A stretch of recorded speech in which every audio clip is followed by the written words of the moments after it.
सड़क की आत्मकथा और मैं सड़क बोल रही हूँ। मुसाफिर को उसकी मंजिल से मिलवाना ही मेरा कर्तव्य है। छोटा हो या बड़ा, अमीर हो या गरीब, मैं बिना किसी भेदभाव के लोगों की सेवा करती हूँ। मैं लोगों का सफ़र आसान कर देती हूँ। मैं वह हूँ जो चलती तो कभी नहीं, लेकिन दुनिया उसी पर कदम रखकर चलती है।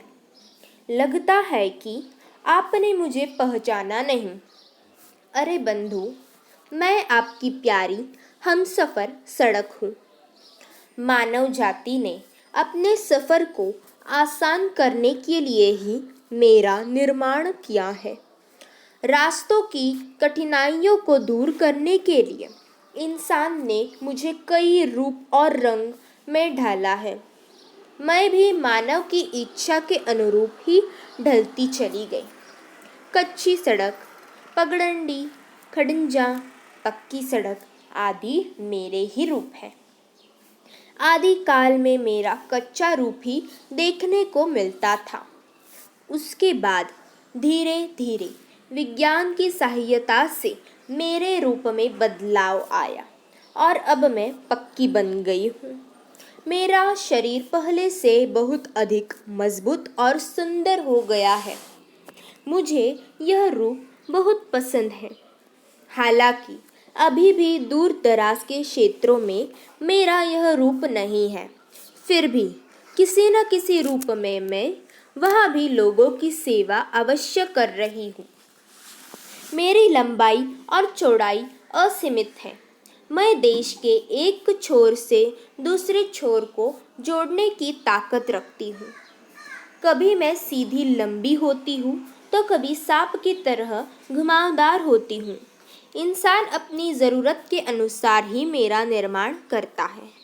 मेरे सहारे ही यातायात की समस्याओं को दूर किया जा सकता है।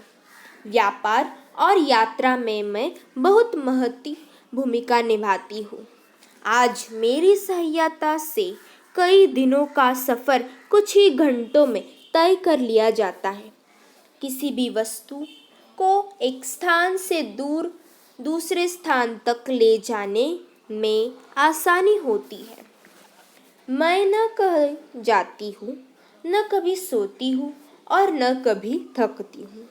मैं दिन रात लोगों की सेवा में लगी रहती हूँ।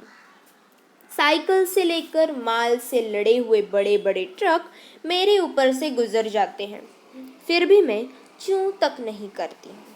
लोगों की सेवा करने में मुझे बड़ा आनंद आता है, लेकिन मुझे दुख इस बात का होता है कि कुछ लोग मेरी कद्र नहीं करते हैं।